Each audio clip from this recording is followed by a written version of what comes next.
In this video, I'm going to show you how we can use SOHCAHTOA to calculate a mystery angle from a diagram or a picture.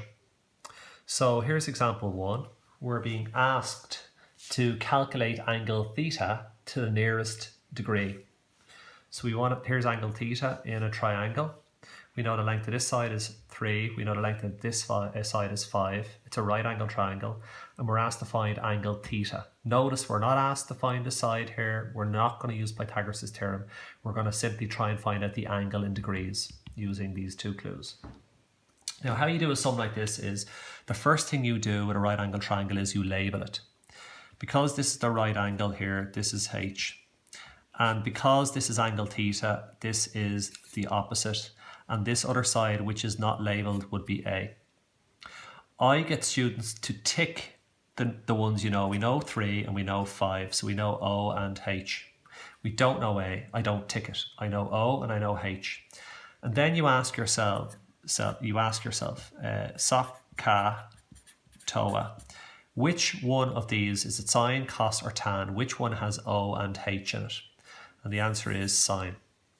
So we're going to use the sine of angle theta to work this out. So what we do is we say the sine of angle theta is equal to O over H, which in our example is 3 over 5.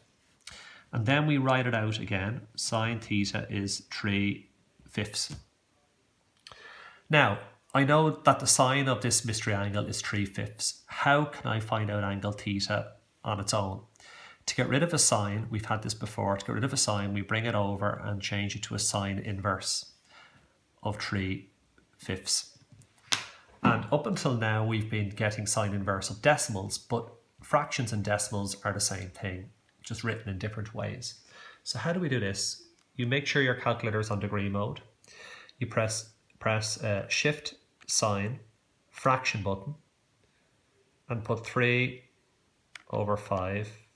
Arrow out, close your bracket, double check that it's correct, press equals, and up comes 36.869. So I'm going to write 36.869 degrees.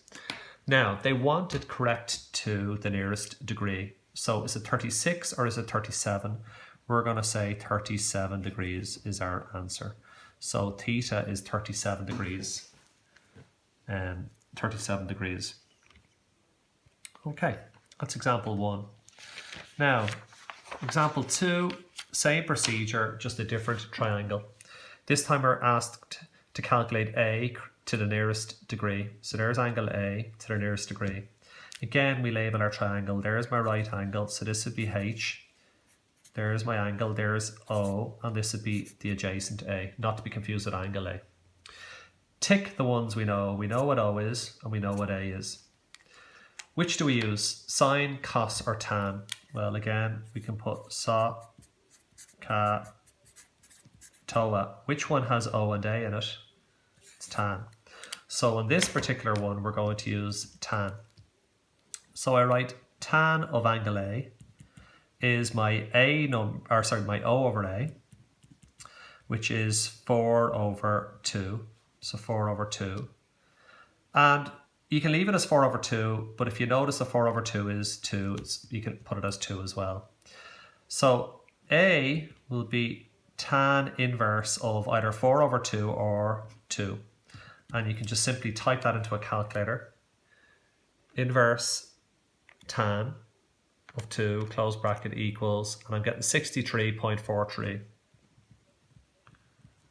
Now, check your question. They wanted it to the nearest degree. So is it 63 degrees or 64 degrees? Well, we're going to go with 63 degrees. And that there is the answer for that example. One last example, example 3. We're asked to find angle B correct to 1 decimal place. Now in this question they want it to 1 decimal place, no big deal, same method. We're going to label our triangle. Because this is the right angle, this is H. Because this is the angle we are interested in, B, this is O, and this would be A. We tick the ones that we know. In this case, it's O and A. So again, we're going to use tan. Tan of angle B is O over A, which in this case is 3 over 5. 3 over 5, O over A. So we have tan B is 3/5. So B will be tan inverse of 3/5. And we can simply do that in a calculator. Inverse tan fraction 3/5, arrow out, close bracket, press equals, and up comes 30.96. 963. Now, they wanted this to 1 decimal place, and as luck would have it, this is a tricky one, because if you go in 1 decimal place, is it 30.9 or does it round up? Well, it rounds up, and when you round up a 9, it becomes a 10, which means this becomes 31.0 degrees. So it actually rounds up to 31.0 degrees.